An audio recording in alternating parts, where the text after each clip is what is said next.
Okay, would you say that this program rehabilitates prisoners? Yes, it does, in a big way. But it all depends on the person too. The person has to want to change first. He has to have the right mind frame. Um, and I believe, I know that for me, I had to take responsibility for my own actions first. Um, that's one way that I know that I was growing as a person, and as as an individual, it made me visualize what it was that I needed to change. Um, Can you be specific? What did you need to change? well, I needed to stop putting myself in a position where I thought that it was all everyone else's fault. Oh, it's society's fault because I'm doing this. Oh, it's I'm having a bad day, so it's my boss's fault that I'm acting this way. I used to let a lot of things. I used to use a lot of things as an excuse for my actions.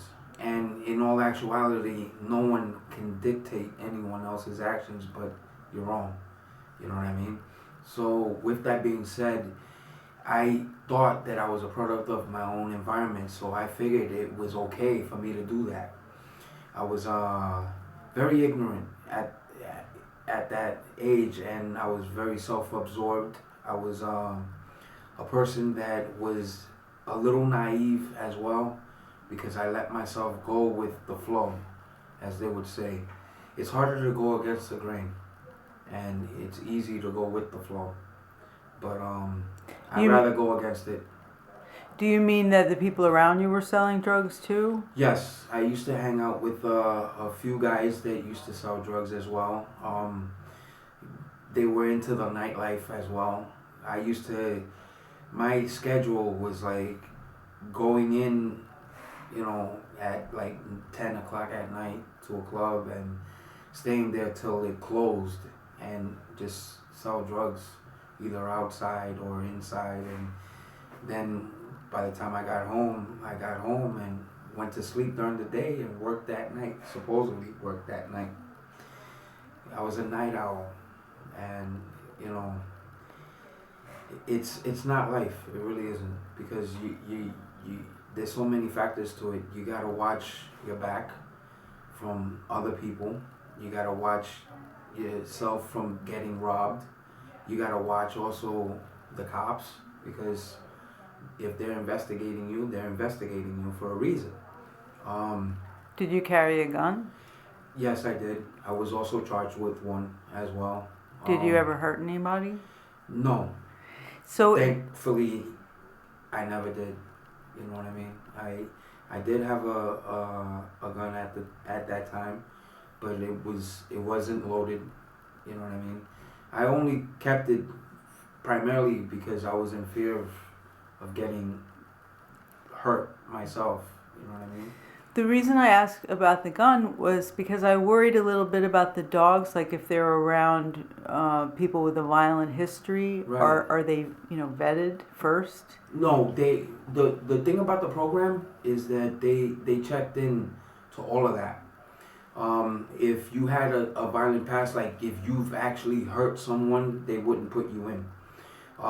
If you had violent, like domestic abuse, mistreatment towards animals, they wouldn't put you in either. So when they did the screening, they knew who to put in. You know what I mean? Was anybody asked to leave or told to leave the program because they were physical with the dogs? No, actually, no. We were all trained by a very good trainer. Her name's Paulette. She what she taught us was to have patience. You gotta have patience. It's like having a child, really. You when you take care of a dog, it's like taking care of your own child. I've got three, so I gave it a lot of patience, and it took a lot of bribery a little bit when it came to the treats, because they love treats. I mean, I love treats. I know they do. So we used to give them treats, and it was a little bit of a matter of persuading them, when it came to training them. But some of them were scared. Like Sam. Sam was very afraid, and I put half my body in the crate in order for me to get him to feel comfortable with me. But it took time. I didn't just go in the crate. It took a few days.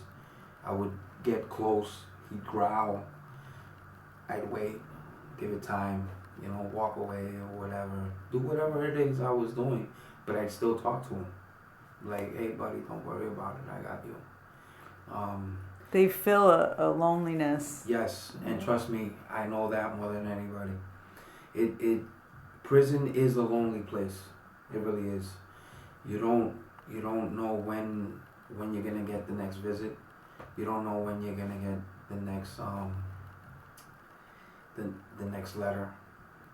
There were times that I would see in the 10-year period. I could honestly tell you, I saw my parents maybe once a year.